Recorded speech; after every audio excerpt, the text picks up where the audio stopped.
Or I could burn it up, get a nice smoky smell in here, and let that smoke go into the sky where it turns into stars.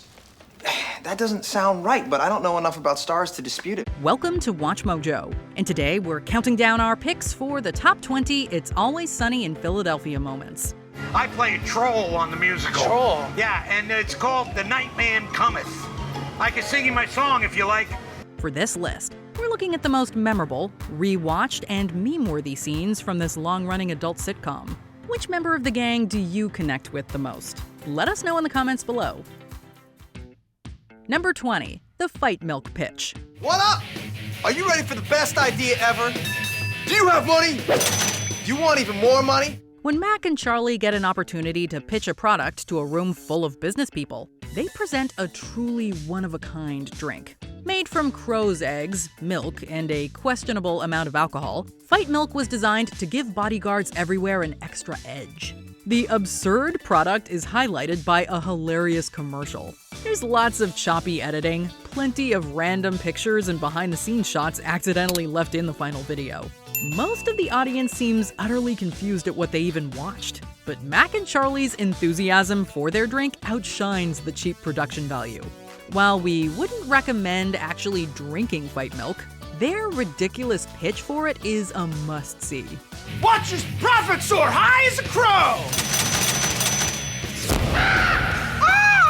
Number 19, Dennis throws his plate. Okay, Frank. So if Mac and I can live here for a month, then you have to pay our rent for an entire year. Deal. Suburban life is definitely not for everyone.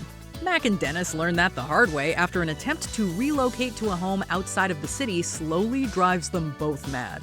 While the entire montage where they unravel is great, the high point comes during a meal. Without warning, Dennis launches a plate of Mac's famous mac and cheese into the hallway. The duo's blank faces in the wake of this unexpected turn make the moment even funnier. The image of this plate toss went on to become a great meme about people throwing something aside they don't care for. Thanks to Dennis's funny Mac attack, we have a go-to way of showing that we are completely over something. All you do is think about yourself. You didn't even notice that I switched up the mac and cheese. Is that what this is about? The goddamn mac and cheese? Number 18, Frank is the captain now. After hitting terrible traffic on the way to a movie, each member of the gang becomes desperate to get to the theater. Frank's foolproof transportation plan involves stealing a boat tour vehicle while pretending to be the new captain. To keep up the ruse, he starts giving terrible descriptions of their surroundings. Eventually, Frank stops being informative and just starts telling people about the events of past episodes. And Charlie and I, we go down the sewer, and first thing we do is to preserve our clothes. We take our clothes off. We get totally naked because you don't want to get wet.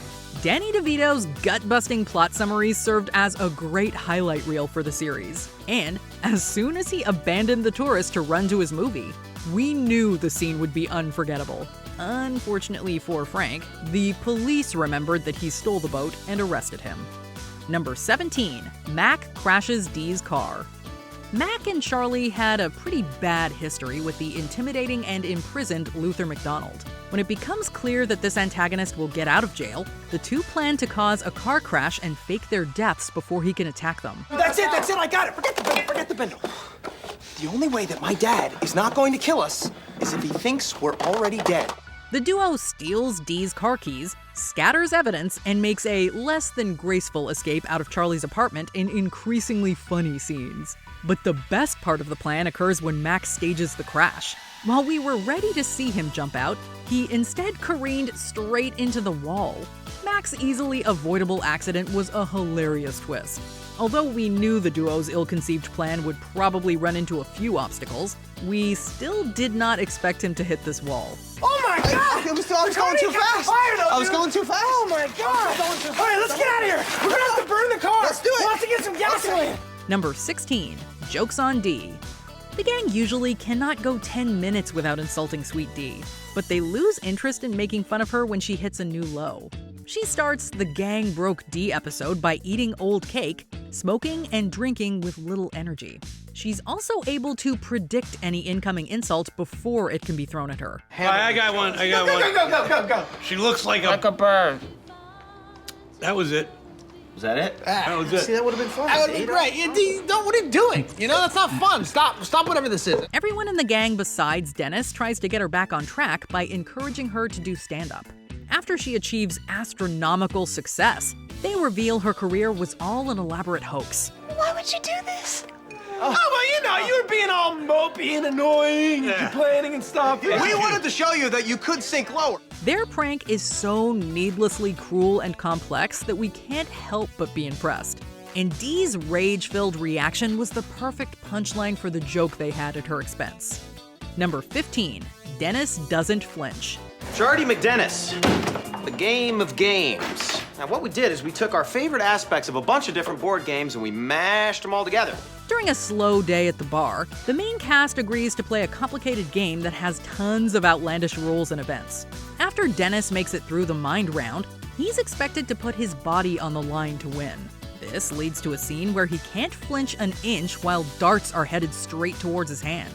It's incredibly entertaining to see a cocky Dennis stare down his opponents while remaining still. Even when a dart is accidentally lodged into his hand, he refuses to crack. Dee, we'll be taking this card. We may never truly understand how to play this elaborate game of games, but we know that Dennis deserved to walk away victorious here for winning us over with this dart incident. Number 14, Charlie's ridiculously correct answer. It's Always Sunny's brilliant parody of Family Feud is packed with plenty of laughable turns. Throughout the episode, Sweet Dee breaks the buzzer, Dennis finds himself unable to handle the show's buzzing noises, and Keegan-Michael Key's Steve Harvey parody becomes frustrated. One of the many things that upsets the host is Charlie's ability to get the right answer. When he's asked to name an animal we eat but doesn't eat us, he goes with a mythical creature. Doesn't eat us, that's easy. A dragon! Charlie, do you eat dragon? No, I don't eat dragon because it's not a meal for peasants, it's a meal for kings, and I'm sort of a common man. His complete confidence is priceless. And we were just as stunned as the host was when dragon turned out to be the right answer. The gang really should have let Charlie play the lightning round after his stellar performance. I told you! Oh my God. Well, astonishingly, one person surveyed gave the answer dragon. Number 13, Dennis unleashes his rage. Dennis's failed attempt to catch up to a boat with his car leaves his vehicle underwater. Instead of letting himself be consumed by anger, he tries to sell the vehicle without losing his cool at all. Just when Dennis is about to close a deal with a prospective customer, the buyer says the vehicle will be a starter car for his daughter. This simple declaration leads into one of the best rants in the show's history. I have contained my rage for as long as possible, but I shall unleash my fury upon you like the crashing of 1,000 waves! Begone, vile man! Begone from me! As Dennis's rage increases to astronomically high levels, we couldn't help but wonder how actor Glenn Howerton kept a straight face during this off-the-wall monologue. The expert way he channeled all that anger made us believe he was a golden god of comedy. A starter car! This car is a finisher car! A transporter of gods! The golden god! I am untethered and my rage knows no bounds! Number 12, Charlie sets up a dating profile. Although Charlie spent years focused on trying to woo the waitress, he's willing to go along with a plan to set up a dating profile. After a quick picture-taking session, his friends ask him to answer a couple of basic questions so they can write down his interests. Let's talk about your likes and dislikes. How about your favorite food? What would that be? Oh, milk steak. What? Milk steak. I'm not putting milk Just steak. put steak. But they instantly become frustrated with every single one of his answers. For some reason, Mac and Dennis don't think Charlie should mention that he prefers to chomp down on milk steak or likes ghouls. What are you talking about now? Funny little green ghouls. What? Like in movies and cartoons? Little green ghouls, buddy. Don't write goals. I'm not. I'm putting travel. Jesus Christ. What are your dislikes? People's knees. Oh, come on, Bro. dude. Watching the oblivious bachelor rattle off bizarre answers never gets old. Charlie earned a nice heaping helping of milk steak after bungling his profile in such a hilarious way. It's so wonderful to see you here again this evening. Now, I'm going to want the milk steak boiled over hard and a side of your finest jelly beans raw. Number 11, the epic and awful dance number. All right, listen up, jerks. Listen to us. There's been a lot of negative energy going on at this school, okay? So I want to talk to you guys a little bit about dancing. A series of unfortunate events and mishaps at a high school reunion leaves the gang desperate to impress their classmates. Ultimately, they all agree to blow their peers away with a dance number. After George Michael's freedom kicks in, the gang performs an amazing routine. The cast gets to show off their impressive coordination and movement skills. And Caitlin Olsen deserves a special shout-out for incorporating the back brace into the choreography so well. While all the dancing was impressive, the routine becomes legendary once it's revealed that it never actually happened. The gang was actually just dancing horribly while imagining they were crushing it. This brilliant twist gave fans of comedy and dance the best of both worlds. Yeah, man, it was a perfect dance. They just didn't respond to it. I don't understand how that didn't blow people's minds, though. Number 10. The Jersey Shore Montage. Sometime after the gang splits up for their own adventures across the Jersey Shore, we get updates on all of their exploits with one fantastic sequence. During this montage, Mac and Frank go the extra mile to blend in with locals while reuniting with their rum ham. Charlie also has the weird date night of his dreams with the waitress. And last but certainly not least, Dee and Dennis slowly realize they've befriended violent criminals. All right, you guys ready to get it? Let's go! What's happening? As they get in deeper and deeper danger, their harrowing journey becomes more side-splitting. Every storyline has excellent physical humor and its own unique identity. This tour of the Jersey Shore definitely did not disappoint. Guys, you will not believe the night we had. I don't care. There is no meaning to life anymore. Number 9. 5-Star Man. The only reason I was rated 1 star is because I was brought down by you two morons, all right? I was a 5-star man before the internet, and I'm damn sure a 5-star man now. Once Dennis finds out that women are rating men they date online, he becomes obsessed with improving his 1-star score. Unfortunately, all his attempts to improve his profile only make him look a lot worse. Dennis even falls to half a star at one point. Overcome with frustration, he screams out a now legendary quote in the middle of the bar. Mr. Sandman. Yes? Bring us a drink. I'm a 5-star man! This line of dialogue perfectly captured his inflated ego and constant need to come off as cool. It's also extremely fun to say at home. Although Dennis fell to 0 stars by the end of the episode, we'll always give him and this quote a 5-star rating. One.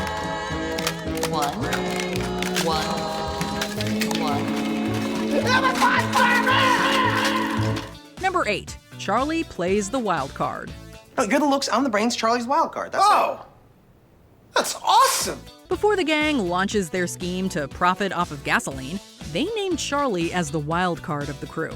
Throughout the episode, he keeps doing random and comical things in the hopes that it will lead to success. But Charlie's ridiculous actions consistently fail to impress or help his friends. He finally gets his chance to shine when the gang is all gathered in a van.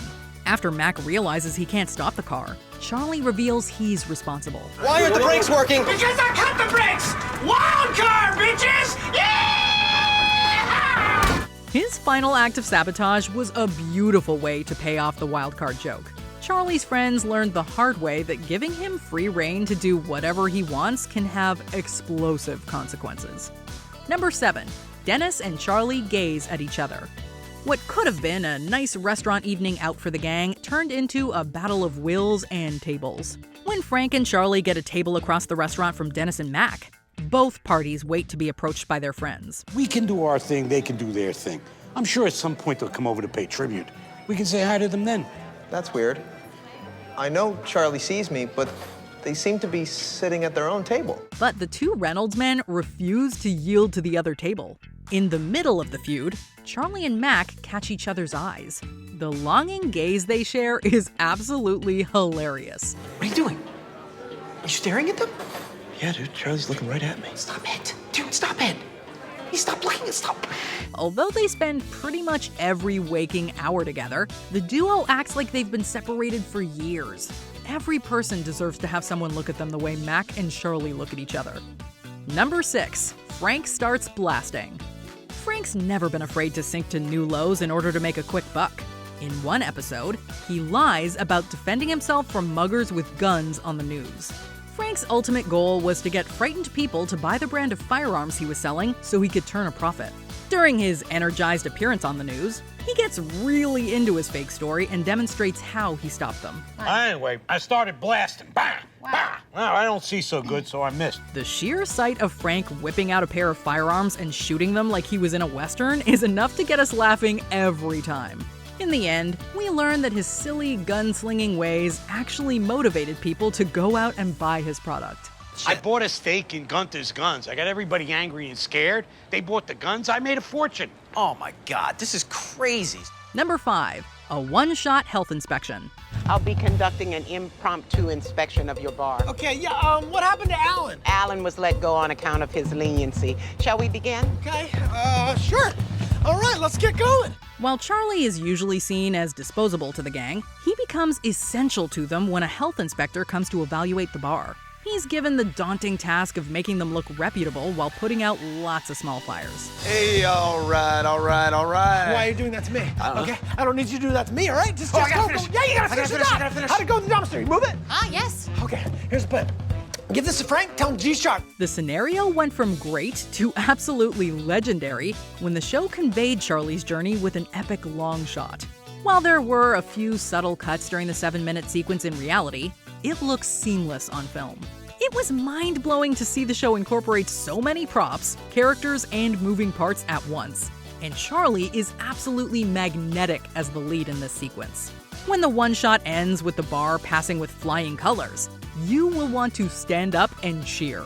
Therefore, I'm giving Patty's Pub the highest possible grade. You are. Congratulations.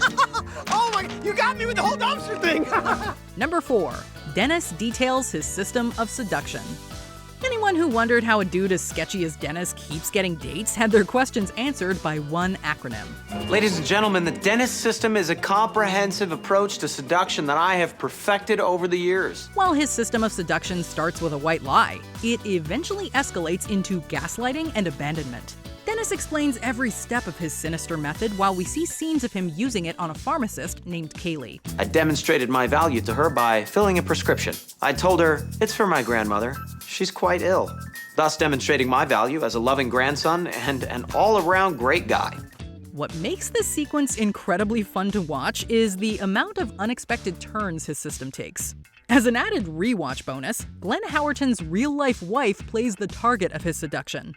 After this great explanation, the Dennis system becomes a running gag on the show. But no reference will top the grand debut of this dating method. Number 3, Pepe Silvia. That right there is the mail. Now let's talk about the mail. Can we talk about the mail, please, Mac? I'm dying to talk about the mail with you all day, okay? Pepe Silvia, this name keeps coming up over and over again. Every day, Pepe's mail's getting sent back to me. Shortly after getting a job in a busy and stressful mailroom, Charlie starts to unravel.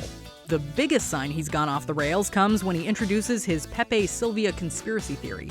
According to Charlie, the letters to a mystery man that allegedly works in the building are being bounced because the employee doesn't actually exist. All right, so I start marching my way down to Carol in HR, and I knock on her door and I say, Carol! Carol, I gotta talk to you about Pepe! He tries to sell the theory with giant leaps in logic and tons of red string. Not only was Charlie's ridiculous Pepe Silvia story hilarious to listen to, but it also became a fantastic meme for people to talk about things that drive them a little batty. It wouldn't have been as popular without Charlie Day's gut-busting and fully committed performance. He might have caught Pepe Silvia red-handed if he didn't get fired. We're not gonna get fired. We're not, because we've already been fired. We've lost our jobs? Number 2, Mac comes out to his dad. I don't want to do that because I don't know where I fit in as a gay man, and it's starting to get to me. Mac's struggle to figure out his sexuality was initially treated as a running side story. However, the show gave the plotline tons of attention for one stunning number. Mac decides to come out to his dad via a public dance routine. I just thought instead of saying it, maybe I could just show you how I feel inside. Dad, I'm gay. While we were half expecting the show to make a joke, the dance is played completely seriously.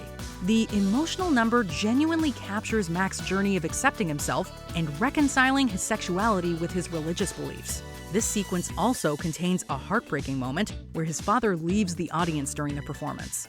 Fortunately, he couldn't ruin the beautiful choreography, heartfelt message, and emotional beats that Mac's dance delivered. Oh my God. I get it. Before we continue, be sure to subscribe to our channel and ring the bell to get notified about our latest videos. You have the option to be notified for occasional videos or all of them. If you're on your phone, make sure you go into your settings and switch on notifications. Number 1. The entire Nightman Cometh musical. Dayman, fighter of the Nightman, champion of the sun. It is impossible to pick a single standout aspect of Charlie Kelly's grand musical. The sets and costumes are absolutely flawless. In every scene, the music, lyrics, and acting keep us either laughing or gasping. You gotta pay the troll toll to get in. Troll toll. What'd you say? And Charlie's offstage reactions to his friends making mistakes or performing poorly are absolute gold. Just when you think the musical can't get any better, Charlie descends from the sky in a yellow suit and tries to propose to the waitress on the spot. From top to bottom, The Nightman Cometh is a 5-star experience. Who needs Broadway when the Always Sunny crew has already performed the greatest musical ever made? You're a master of karate and friendship for everyone. Dayman! Stage freeze. Don't say stage freeze, just do it. Did you enjoy this video? Check out these other clips from WatchMojo, and be sure to subscribe and ring the bell to be notified about our latest videos.